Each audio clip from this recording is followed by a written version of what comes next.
আমাদের দোয়া করা, আল্লাহর কাছে দোয়া করা ছাড়া আর কিছু আমরা আল্লাহর দিকে আমরা তাকিয়ে আছি। যে মানুষটি অনেক ধরনের হুমকি এবং চক্রান্তের মুখে দেশ ছেড়ে চলে যেতে বাধ্য হয়েছে, কিন্তু তিনি তার নিজের জনগণকে ছেড়ে কখনো যাননি।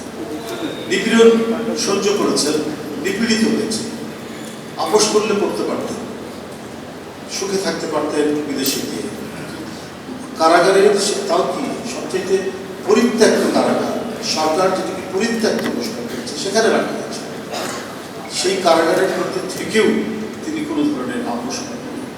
রাজনীতিতে মানুষ একটি শব্দ প্রচলিত হয়ে গেছে, অর্থাৎ রাজনীতিবিদ বা যারা রাজনীতি করেন তারা যেটা বলেন সেটা বাস্তবায়নে দ্বিধাদ্বন্দ্ব বাস্তবায়ন থাকে। কিন্তু আমরা ছাত্র জীবন থেকে দেখেছি এমন একজন নারী, এমন একজন রাজনীতিবিদ যিনি কথা এবং কাজের এক অপূর্ব সমন্বয় আমরা দেখেছি। এই কারণে তরুণ বয়সে আমরা যখন ইউনিভার্সিটি পড়ি তখনই আমাদেরকে আপ্লুত করেছেন, উদ্বুদ্ধ করেছেন। বলেছেন যে আমি নির্বাচনে যাব না, যান। আরও অনেকে বলেছিলেন, কিন্তু তারা গেছেন।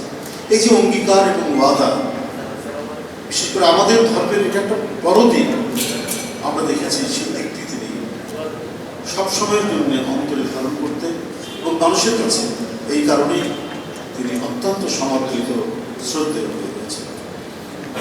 মানুষ মনে করে, জনগণ মনে করে আমাদের সকল নিরাপত্তা এক বড় আধার, এক বড় উৎস হচ্ছে আমাদের গণতন্ত্রের নিরাপত্তা, আমাদের সার্বভৌমত্বের নিরাপত্তা, আমাদের স্বাধীনতার নিরাপত্তা।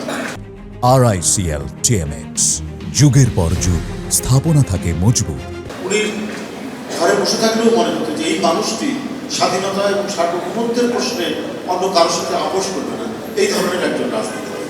এবং এইটাই তার রাজনৈতিক জীবনের যে চরিত্র তিনি ফুটিয়ে তুলেছেন সেটার মধ্যে এটাই সুস্পষ্টভাবে প্রকাশিত হয়েছে যে এই মহিলা নিজের দেশের সাথে আর মানুষের সাথে কখনোই বিশ্বাসঘাতকতা করতে পারেন না, কারণ তিনি তার জীবনে এটি করেন না। আজকে গভীর এক সংকটের মধ্যে, জীবন সংকটের মধ্যে তিনি এসে পড়েছেন।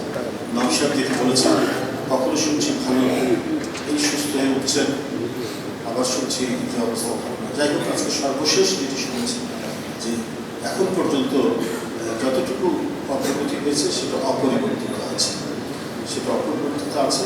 এখন আমাদের দোয়া করা, আল্লাহর কাছে দোয়া করা ছাড়া আর কিছু সাধারণ মানুষ এবং সকল পর্যায়ে পেশাজীবী রাজনৈতিক সবাই তাকে দোয়া করছে। আমরা আল্লাহর দিকে আমরা তাকিয়ে আছি, আমরা এই দিকে তাকিয়ে আছি। নিশ্চয়ই আল্লাহ সুস্থ করে আরও কিছুদিন এদেশের মানুষের সেবা এবং এদেশের মানুষের অভিভাবকত্ব করতে পারবেন, এই আশাবাদ ব্যক্ত করে আমি তার দীর্ঘায়ু কামনা করে, আশু সুস্থতা কামনা করে, আরোগ্য কামনা করে শেষ করছি।